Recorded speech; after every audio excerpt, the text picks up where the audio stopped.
Supreme Court had ruled that Hyacinth earlier, who had earlier been confirmed as the winner of the March 18 Guba polls in Benue State, remains the substantive governor of the state.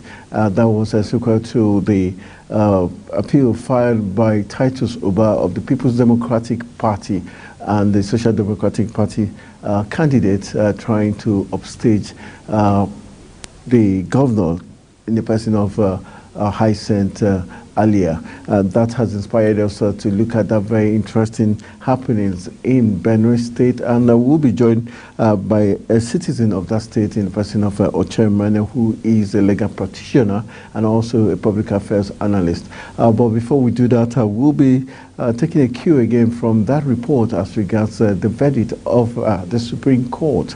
Then when we come back after that report, will be hopefully our guest might have joined us via Zoom so that we can look at that issue playing out in Benue State. Stay with us. We're quite excited. It's 100% justice delivered, and the victory is for the good people of Benue State. God leads, and God is again demonstrates every day, you know, that justice is justice. I'm quite pleased that it's come to this point. It's going to ginger us some more to do the great things for the state. Actually, it's quite a high time for everyone to come on board with us, you know, for the progress, for the development of Benue State. So it is a great win for all the great people of the state. We're very excited about the day. I am appreciative of the work done by the justices that sat on the case. This is a long battle that took us to 13 cases at the pre-election matter on this same point. They lost down to Court of Appeal up to Supreme Court and re-instigated the case during, in the election petition. And today, the Supreme Court have just shown to the world that justice is consistent. Justice is for all. That the case, the court is consistent in doing justice to the society, and they are not interested in the politics around it. So I am very, very elated that it ends this way. And I'm not sure it's expected because I've read the case. There's no merit in the case.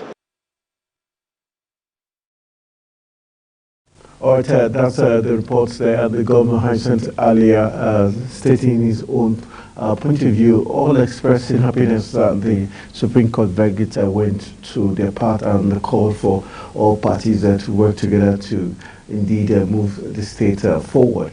All right, let's join Ochemane, who is joining us via Zoom, to look at the verdict by the Supreme Court and what this means for the people of Benue State, and also the issue of forgery that was raised against the deputy governor of the state in the person of Sam Ode, and the fact that that's a very touching point that we have to look at on today's matter. Good afternoon, Ochemane. Ochemane, good afternoon.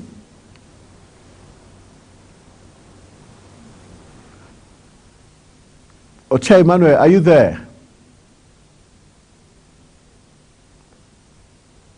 All right, we'll go for a very quick break. Hopefully by the time we're back from the quick break, we must have him join us via Zoom so that we can start the discourse as regards the way forward for Benue State. Stay with us.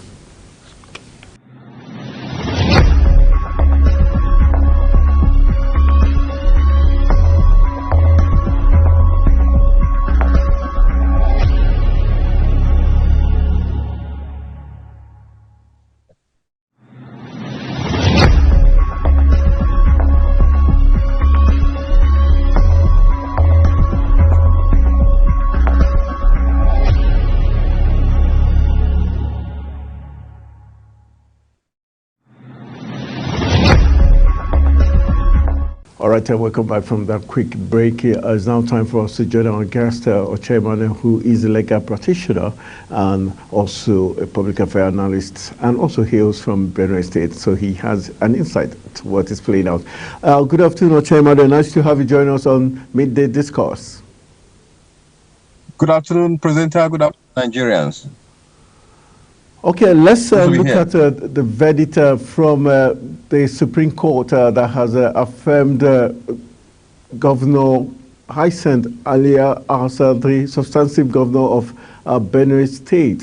What does this mean to the people of Benue State and to democracy in that state and in the country in general? Well, thank you for the opportunity to speak about this issue. I mean, the victory of the governor from the Supreme Court. The Supreme Court, having decided this matter, the matter is pontius official now for any court. The matter is finished, and it is time for the governor to focus on administration and ensure that he drives home the dividends of democracy to every home and every citizen in Nigeria, in Benue State, and of course in Nigeria at large. The people of Benue State are excited about the judgment because this is the governor they voted for. They are happy that the Reverend Father, in whom they believe so much in, the party APC, who has worked very hard to sustain, retain, and maintain the peace, the harmony that exists in the state, produced him. And so it's a welcome news, very cheering news to the people of Benue State. To crown it up, yesterday the Vice President was in Benue State to launch, officially open the clinic on MSME. And that means so much for people of Benue State, because if the governor were not in the party at the central, maybe the opportunity for the Vice President to start the MSME may not have started from Benue State. And starting from Benue State means more business opportunities for the people of Benue State. Small-scale industries are going to, in fact, they are going to start springing up. The governor also, the Vice President promised to open up a lot of business incentives in the state. That is one of the benefits that Father Alia has driven home just within 24 hours of winning his election from the state.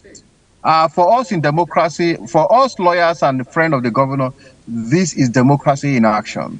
The court has maintained that the matter is a pre-election matter and that the PDP had no reason to even come to the Court of Appeal. And so, at the Supreme Court day before yesterday, the Supreme Court asked the learned senior advocate Sebastian Horn, SAN, to withdraw the matter. And his refusal to withdraw the matter would have seen the Supreme Court dismissing it. And so when he withdrew the matter, the Supreme Court has to follow tradition by dismissing it. So for us as lawyers and as Democrats, this is democracy in practice. This is democracy personified. And so the governor now have every reason to begin to implement all his beautiful policies for the benefit of people of Benue State and Nigeria in the diaspora. Okay, let's look at, yes, the Supreme Court has ruled in favor of Governor Alia, but there remains a very sour point in terms of Sam Ode, his deputy. How true is it that he is involved in forgery, even though, yes, the case was Titus Zuba at a point had to withdraw that case, saying the court lacked the jurisdiction to hear that case. Was that why the ruling was easy for the Supreme Court? Well, whether how true is it about the allegation, it's a mere allegation. Allegation not well founded cannot be said to be true. For me, the Deputy Governor, Dr. Sam Ode, MNI, is a seasoned politician who knows the implication of forging a document. I am not the court. Since the court has not found him guilty, I also align myself with the court that the Deputy Governor is not guilty of the rumor. And of course, if you are alleging, who alleges must prove. Nobody has been able to prove this against him. The court has not ruled against him. The court has said it's a pre-election matter. For now, that allegation is faulty. And of course, to me, evidence is the end of all argument. Since there's no evidence against him to be upheld by the court, he remains free. And that impression remains a fallacy for now. And for us, he's a perfect pair for the governor, Reverend Father Sam Hyacinth Alia. And let both of them get settled now for the business of administration, and we have confidence that they will do well. All right, let's look at Benue State in terms of development. Since the era of Suswan going forward, lots of Benue people and the country at large believe that the best time Benue had the best form of governance was when George Akume was in power. Is that a true assessment of how far and how well Benue has gone? And then the second part of that question is there's also some rumors that the SGF, George Akume, is not in complete good terms with Father Hyacinth Elia, and that's why there have been some of this opera trying to upstage him from the seat. Well, let me start again by saying that George Akume is a well-respected name in Benue politics and now in Nigeria. George Akume came in 1999 and left in 2003. He did his best, and his best can only be imagined by the people of Benue State. Suswan came and did his bit. When you say imagine, does it mean that he didn't do well? When you say better imagine, is it like in reality he didn't really do well? When you say imagine, when you said his administration is judged to be the best in Benue State, I tend to want to maintain a position that will reflect the people of Benue State, that administration will not pass as the best. As far as I'm concerned, the best administration in Benue State, if there is going to be an award for that, it should go to Ape Aku. Ape Aku was one of the governors in Benue State who built most of the infrastructure you find in Benue State. He built road, the state secretariat, the government house. Stadium. What name it? The stadium. So yes, the stadium and so many infrastructure across the state, not just in Makurdi. But we've had governors who came to the office and all they are concentrated on is just in Makurdi. They have not been able to build infrastructures across the state. So for me, the award of the best governor will go to Ape Aku. That is if Alia does not exceed his performance. And we are hoping that Alia will do better anyway. But now we can pass a judgment on what is his name, Otom. We can also pass a judgment on Suswan. We can also pass a judgment on Senator George Akume. We know what they did. That's why I say. Okay, so what will be your judgment? What will be your scorecard for these three men you've mentioned?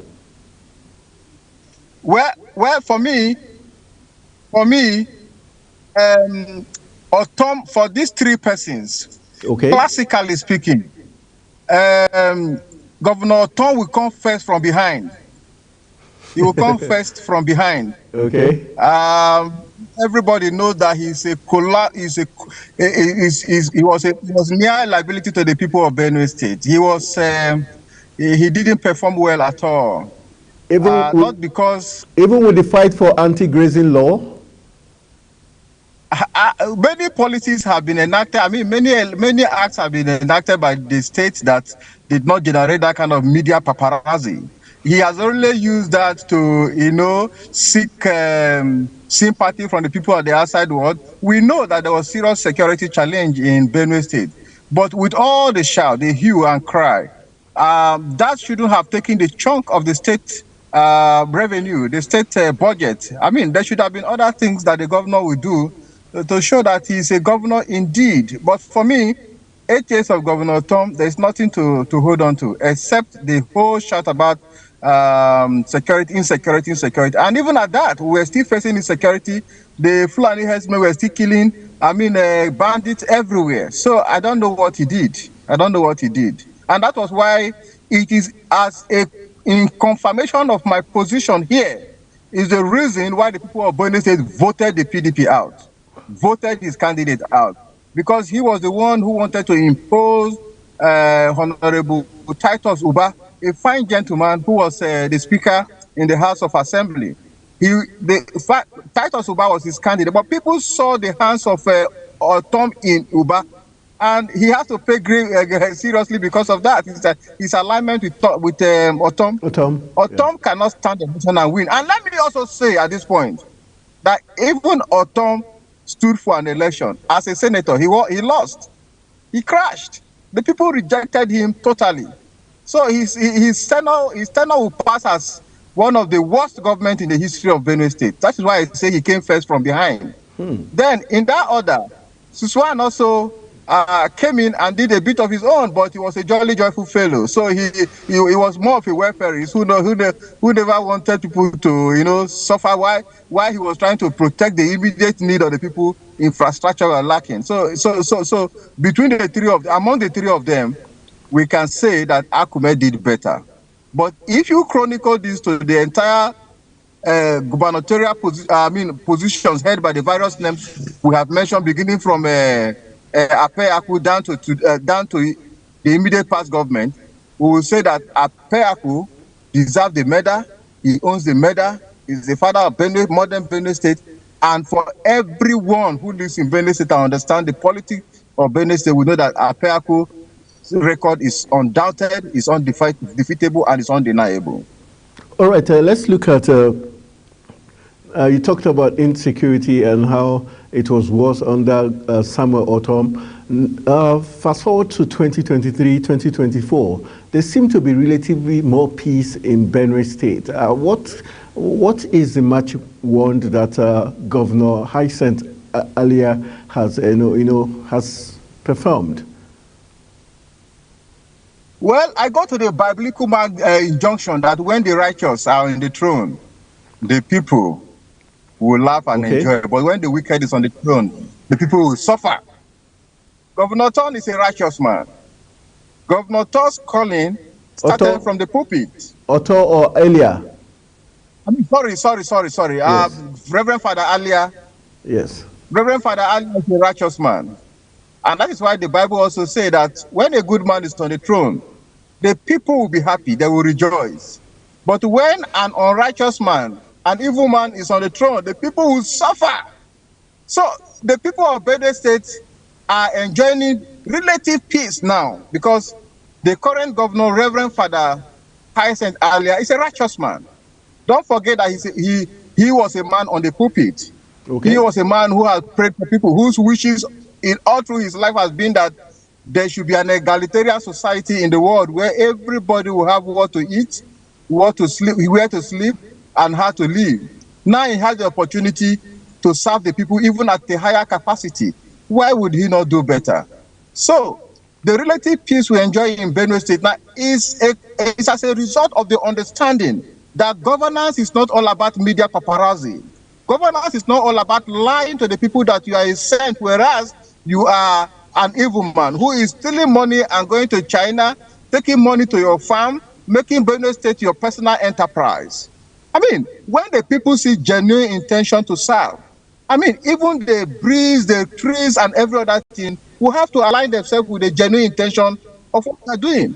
For now, we believe that Reverend Father Alia has a good understanding about what is happening and is appealing to all warring factions, the headsmen, the bandits, is appealing to them to stay clear of the state. That is not to say that there haven't been pockets of attacks here and there. There have been pockets of attacks. But we hope that the governor is common courage to resolve these issues once and for all. All right, let's look at the opposition party now, the PDP. We know that Benue used to be one of the strong states for the PDP, and Titus Uba has not really taken his defeat lightly. That's why he went fight for, to the appeal court. Do you think Titus Uba would lay low, or do you think he would conspire with other actors, non-state actors in the state to cause mayhem and probably make the state ungovernable for the governor, Hyacinth Alia? Well, first of all, everyone from Benue State will have to know that we have just one Benue. Okay. We don't have two Benue, we have just one.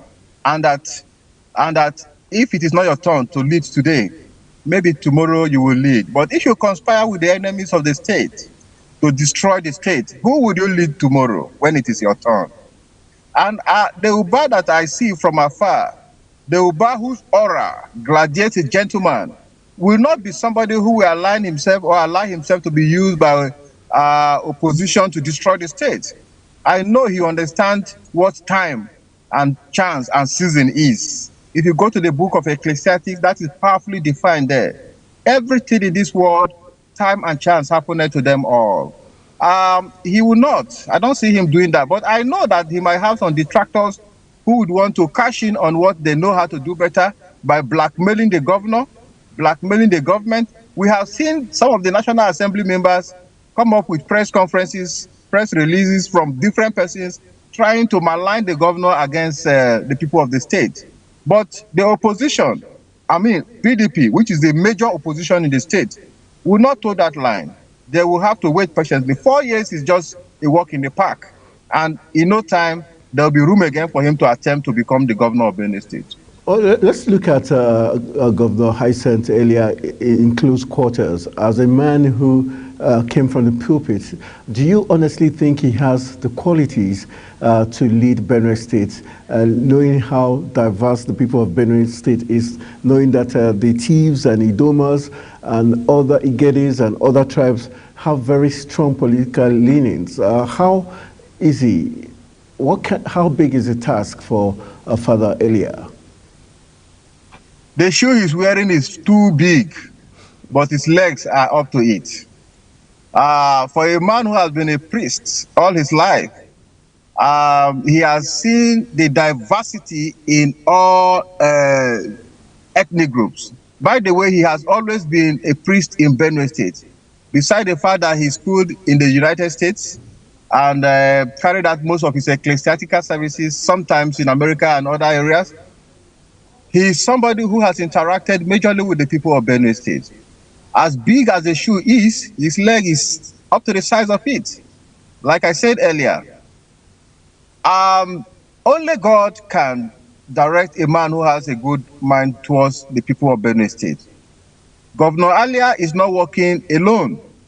He is not a Julius Caesar. Okay. He's working with people who understand the political terrain in Benue State. He's working with people who knows that in Benue State, there are a lot of ethnic and sociocultural challenges, and he is trying to confront them. That is not to mean that he has not, the appointment he made earlier in his government has not generated some furor, some challenges and negative discourse. Yes, they have. But now he has finished his matters in the court. It is left for him to come back and correct those errors and bring Benue State as a one indivisible entity. The governor is somebody who is learning very fast on the job, and he has very seasoned politicians. Don't forget that some of the closest allies to the governor, for instance, the chief of staff to the governor, Honorable Paul Biam, he's been as advisor to former Speaker of National House of Reps. He's been a member of the House of Assembly in the state for 8 years. He's been in and out of the system. He has transduced all the sectors and, the corners of the state, and knows perfectly how to advise him. That is just one person in the kitchen. And the deputy governor too is somebody who has been behind the powers that be in the state. So it's a perfect combination, and I think Father Alia, though a reverend father, he is now a politician of some sort. And we expect that he will deliver, no doubt. All right, let's, peradventure he doesn't deliver, or he does deliver. Is there a guarantee that the All Progressive Congress, the APC, would give him a second chance? Because from the news reports and feelers we are getting, he's not so much in good terms with the APC because of his own personal beliefs, and we know the schemes and also the antics of political parties in Nigeria. How far and how well do you see this relationship? Well, for me, I am an incurable optimist. I believe so much that the governor has the capacity to deliver. The governor will deliver to the chagrin of many critics, and he is not leaving any corner unturned. He is already constructing roads. Makurdi has been lighting up. Different social welfare programs are already on ground for the less privileged and vulnerable people. And there are many things that he will begin to churn out in the days ahead. On the issue of his relationship with the party and whether he's going to get a second ticket, the APC have no reason to deny him a second ticket. If they do, that will be the undoing of the APC. That will spell serious disgrace and loss on the part of the APC. For now, one of the reasons the APC even won clearly, clinically, was because they fielded him. And so, it is our thinking that if the APC cannot put their hearts together to work with him, then it will be a very big disaster in 2027.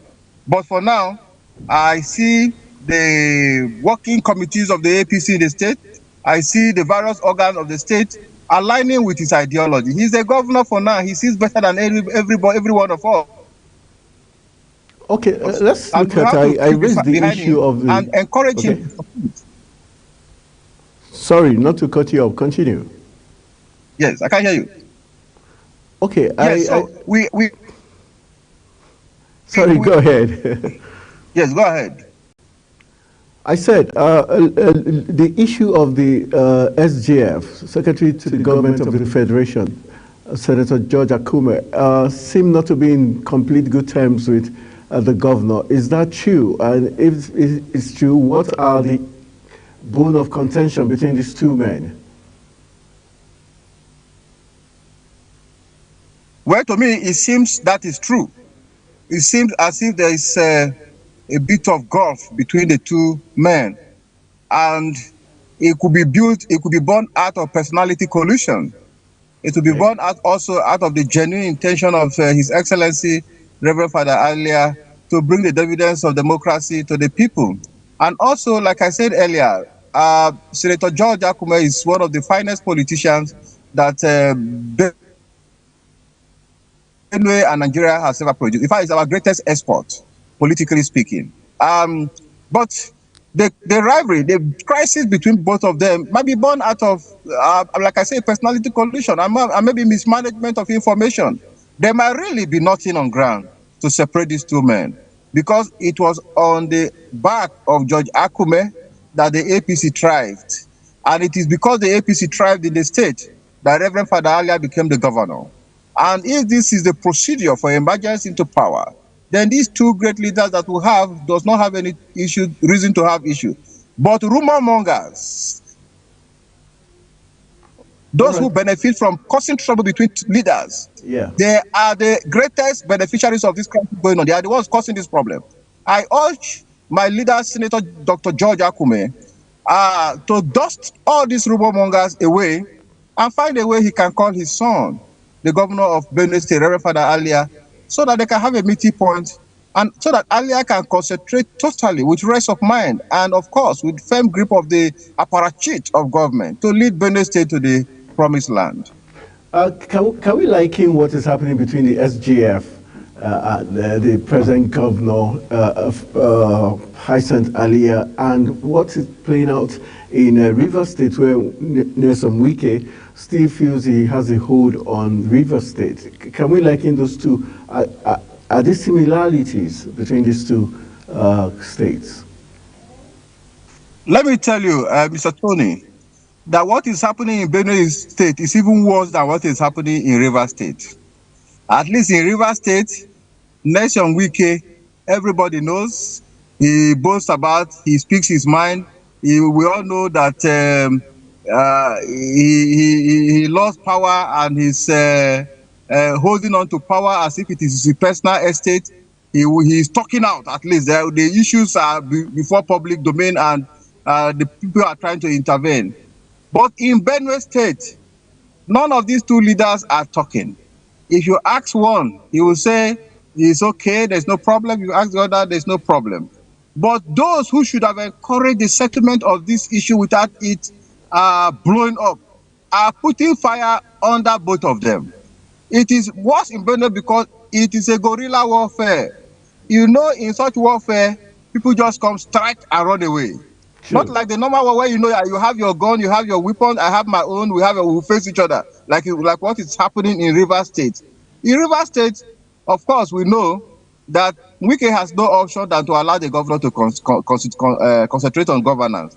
And everybody knows that Wike has not managed power very effectively. I'm not trying to speak ill of him, but the public opinion about his attitude towards power is not what anybody will want to align himself with.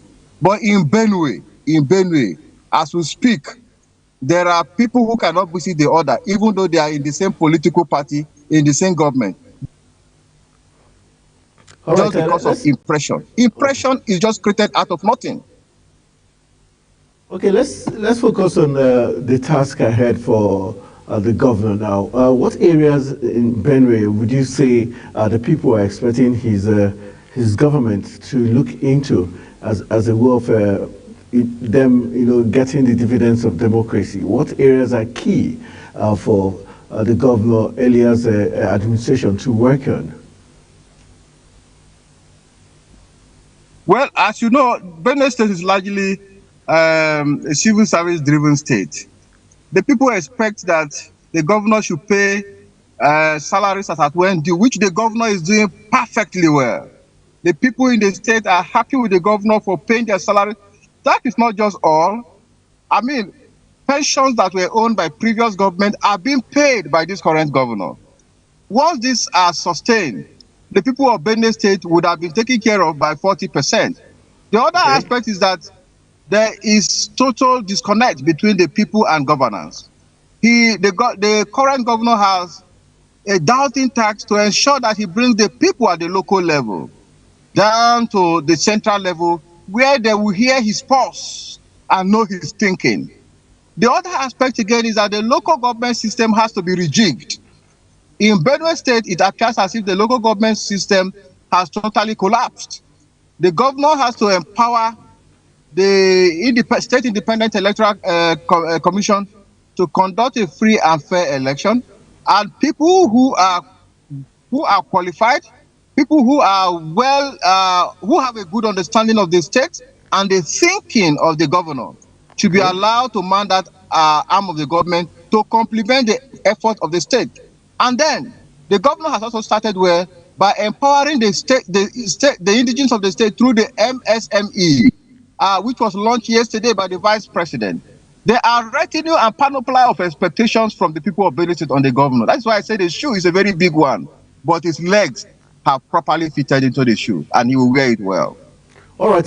Whenever we hear Benue State, we remember the food basket of the nation. But for years now, it looks like they have lost that touch or that what we know Benue State for production of food and all that. How do you think the government can get that back on track? And is it possible in terms of how much they have lost? Well, in terms of maintaining the dignity and the name of this food basket of the nation, Benue State will continue to remain the food basket of the nation, irrespective of the security challenges that have engulfed the state.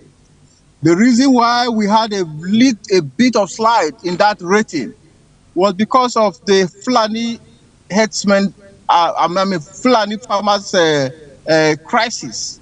Because the farmers no longer go to the farm, they no longer farm in large volumes because they are afraid of what the Fulanis will do to them. The Fulanis have come in, instill fear in the minds of the farmers, so much so that most of them can no longer go to their farms. The effect of that is low turnout in our production, and that is affecting the state and, of course, in the country in general. For now, the governor has maintained, in fact, the commissioner for agriculture is a professor.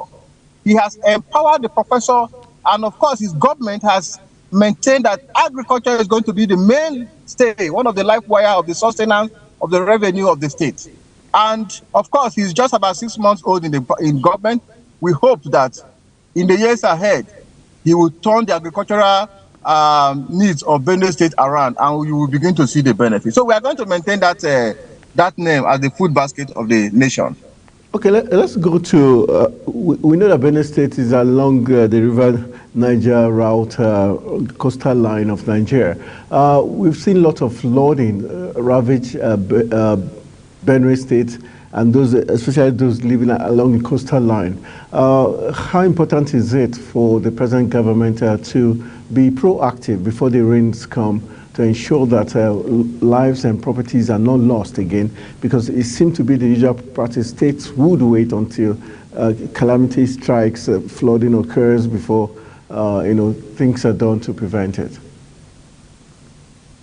Well, the state governor is also very proactive on that. Don't forget that he's somebody who has seen it, or somebody who has been doing his ecclesiastical services in remote areas. and is somebody who have also seen the other part of life too. There are policies of the government now to ensure that those are taken care of. We do not wait until disaster occur before we take proactive steps. The governor, like I maintained earlier, is inclined to ensuring that those things which he saw as challenges to the people of Benue State, the most indigent people of Benue State, is inclined to ensuring that those things are taken care of before they become a serious problem to the country. All right, as we begin to wrap it up, let's look at the people of Benue State. There seems to be no complete unity among the different tribes. If you speak, depending on who you talk with, they tell you the Domas are domineering, or they tell you the thieves. How can the governor balance this out? And do you think there's need for rotation of leadership or chances in Benue State as it is? Yes, there's serious need for rotation of power in Benue State. Not just Benue and most other states, including some northern states, but I can speak for Benue. We have urged the National Assembly to make rotational governorship a constitutional matter. That has not been done. In Benue, the complexity in Benue State requires that urgent step is taken to make rotational governorship a tradition. If that is not done, the way the various ethnic groups are going, there might be serious destruction and protest in the near future. And so, for instance, Benue State was created since February 3rd, 1976. Okay. Since that time, all democratically elected governors had come from one ethnic group, the Tiv ethnic group. And we have another very major ethnic group, the Idoma ethnic group. They have never had a bite at the cherry. They have always been producing the deputy governor. And of course, that is undemocratic. We also have the Igede people who are also advancing their cause by saying that they too are part of Benue State. And they have reasonably fair number of voting strength in Benue State. Now, if one ethnic group continue to dominate and continue to occupy the position of the governor of Benue State, it is clear that one day somehow the other ethnic groups are going to protest, and such protests will be likened to what happened in Eric's Blay animal farm. And we don't intend to see such thing anywhere in Benue State. So it is my appeal that the time is ripe now that the T brothers begin to think of how to hand over power to the Idoma people. Let there be rotational governorship. Even if it cannot be enshrined in the constitution, let it be written. Let there be a sort of written agreement between members in the different senatorial districts to enable them have a bite at the cherry. It happened in Kogi State. And of course, we know what is happening in Kogi State at the moment. All right, looking at that as we draw close to our discourse, how has it been in terms of, we know that Governor Hyacinth earlier did have a stint outside the shores of Nigeria in the US and all that. How has he been able to carry Benuans in diaspora, like yourself and others, in order to come contribute your quota towards the development of the state? Well, let me give it to him. Governor Hyacinth earlier is a man with eagle eyes. His eyes spot some of the best things that any good eyes can spot. The moment he sees a productive mind, he spots him or her immediately. Governor Alia is aligning very seriously with some of us and those who are in diaspora and those who are in professional and technical services to come turn in our services to the benefit of the people of Benue State. In the days ahead, I'm sure the governor will be able to organize a trip to outside the shores of Benue State to ensure that he meets with the people outside Benue State. Outside Benue State could be outside within Nigeria, it could be outside of the country, to ensure that he calls the attention of these people to begin to drive home, to Benue State, some of the benefits they have impacted in their various places of location. Governor Alia is certainly going to do that because with the short interaction we've had, I see him as a man who is not ready to leave any stone unturned. He is going to galvanize all the strength. He is going to leverage on all the opportunities and ensure that within the short time he has to remain in office, he takes Benue State to El Dorado. All right, at least aside being the food basket of the nation, there are two things Benue State is known for. They've got creative minds. We remember Two-Face Idibia, and we also remember BCC Lions of Boko, who gave Nigeria, their first continental trophies when Shaibu Amodi was in charge. Let's look at the youth of Benue State. Would you say they've contributed, apart from this few names we've called and few achievements, would we say the Benue youth have been given that chance, that platform to express themselves and use their talents properly? What is being done to harness the talents and the potentials of the youth of Benue State? Well, the few names you have mentioned are just the ones you know. There are so many other Benue people who are making the state very proud in their various rights. And if I go on to mention more names, I mean, this studio time will not be enough for us. So I leave that to the thinking and imagination of most people who knows how Benue State have exported some of their best youth to the benefit of Nigeria and then the world in diaspora. One, I must confess that between the time of the previous government, there was a sort of disconnect between harnessing these opportunities in our youth and then enriching our youth to be able to face the challenges of the world. Okay. There wasn't much that was done. But in the short time that this governor has come on board, I mean, Reverend Father Hyacinth Alia has come on board, there have been various tournaments, there have been various youth opportunities, youth engagement that is giving them the hope that with time, a lot of things are going to be turned around to their benefit. I read sometimes on the social media that the state is even calling for, football tournament across the states to enable them harvest some of the best talents and export them. The state is also calling on some of the best intelligent, innovative youths to come up with creativity that will be adopted by the state. Some of these things are the programs and packages that the youth should expect in the days ahead. Like I said, I am an incurable optimist in the affairs of Governor Hyacinth Alia, and I believe that if he's given the opportunity to continue with the way he's doing, he will do well. And his doing well means a better Benue and a glorious and harmonious Benue State. All right, we'll go for a very quick break. When we return, we'll be wrapping up the program. Just a few minutes. Let's go for a quick break and pay some commercials, and we'll have you rejoin us in a few seconds. Thank you.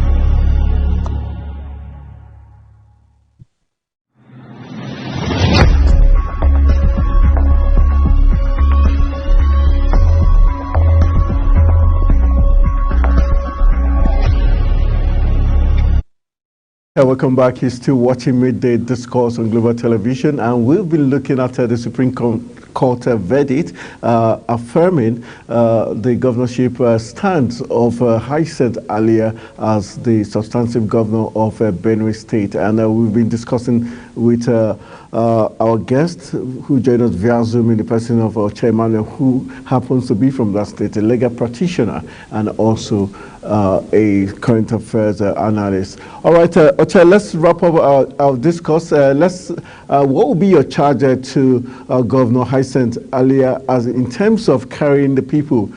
Because right now, whether you like it or not, he's got some opponents, so to say, some people who do not like his guts or his administration in Benue State. What will be your charge to him, and also especially how Benue can come tops amongst the states that are contributing to the country's GDP?